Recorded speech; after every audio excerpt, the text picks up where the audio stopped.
Okay guys, here we go for the rebuild and re-wick of the Pasito RBA head. So everything you see on the table here guys is pretty much what you're going to need. So first thing we're going to start with is this coil.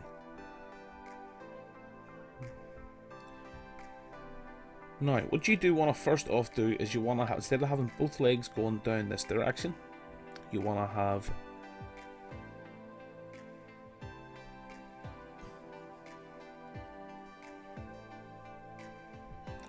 one pointing that way, one pointing that way. Now these are a little bit long. What we are going to do is we're going to bend this leg over, and the same with this leg also.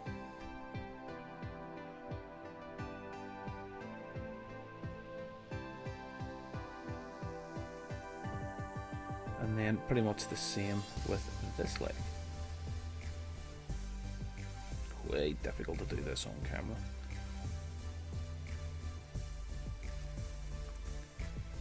So you are going to have something that resembles this. Now we're going to snip the ends here, just ever so slightly, and that will give us just enough room to work with.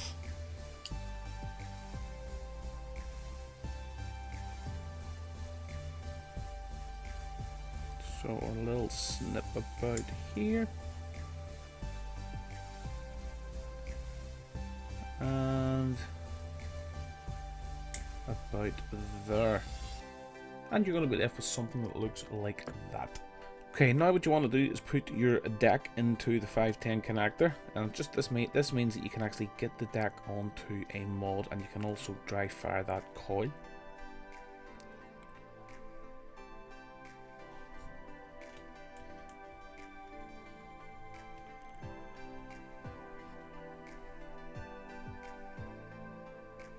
Okay, next on the list is to unscrew the little tiny screws. Not too far guys, because they will pop out. There's not too many turns in them.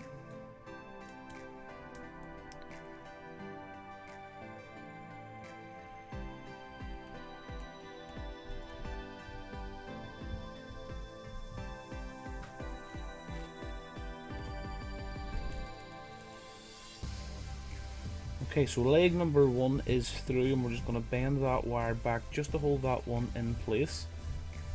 And then you're going to get this leg through this hole just here.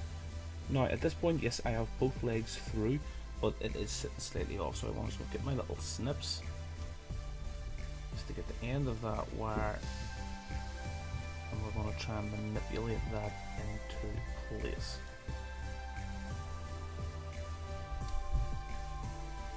Okay, just like so, and then we're going to bend that wire back. Okay, so at this point it looks like this, still a little bit messy, but that's just the process to get that coil in place. You're then going to want to tighten down your screws.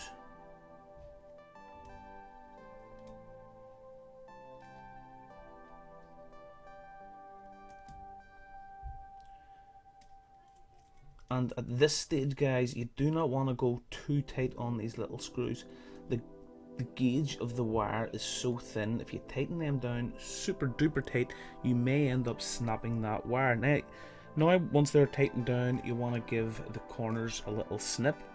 So just here, and a little snip on this one just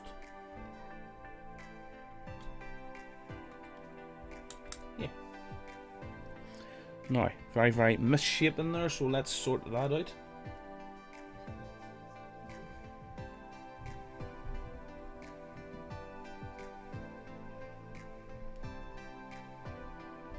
Okay, and then we're going to take that coil just up off the deck.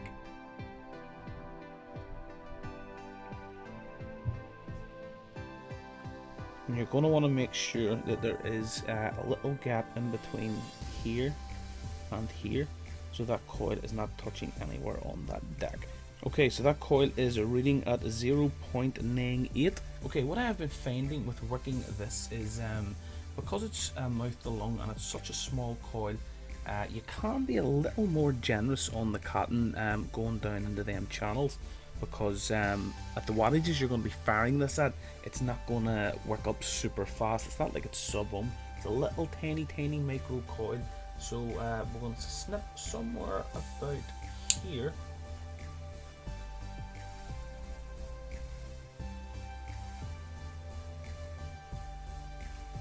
And somewhere about here. And then you're going to be left with two little bow ties of cotton on either side. So if we zoom this out, you can actually see how small that little coil is.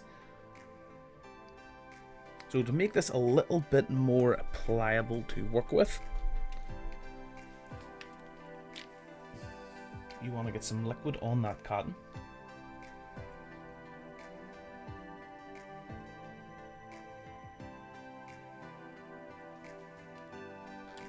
And don't worry if you think there's too much hanging out either side there, guys. That can be sort of trimmed and manipulated as we go along. But let's start to drop that cotton into the working channels and see where we are. Again, we don't want it touching the bottom of the channels. The channels are just here. I mean, it can touch the bottom. The main thing you don't want is the cotton to be hitting the threads on either side. So we'll gently just tease this down, and it looks like, yeah, I've got a little bit too much going on there. So we will snip that a little bit higher.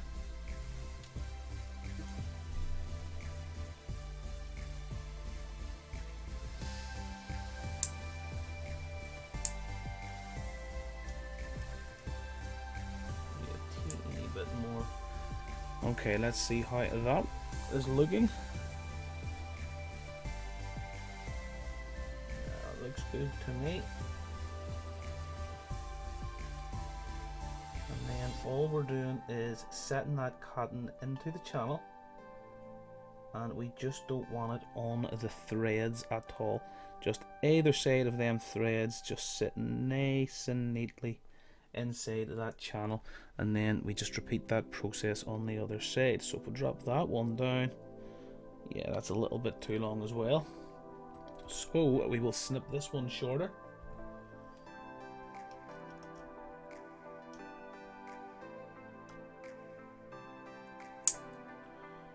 Okay, let's give that a go. That looks just about good enough. Again, I do recommend that you do juice up this cotton before you start putting it into the little working ports. It just makes it a lot more pliable and a lot easier to get that work to stay in place. Maybe a little bit too much on this side, but again, it's not going to matter. This is very forgiving for working, just solely because it's mouth to lung. It's a higher rolled coil, and it's not going to need to be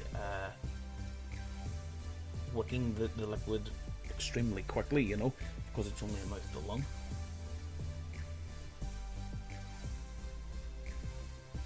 Maybe just a tad too much. I'll give that a little snip just to be a bit more accurate. Okay, that'll definitely do us there.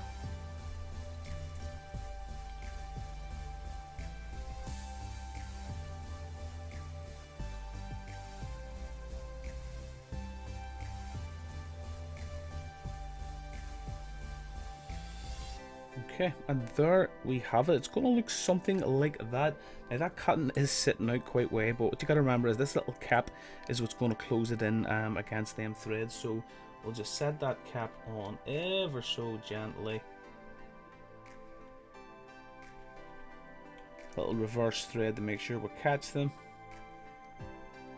Screw it down. And there you have it. You have rebuilt your Smoant Pasito RBA head. That one's settled in there, guys, at about 0.86. And that's it, rebuilt and ready to go. Yes, it is a little bit fiddly.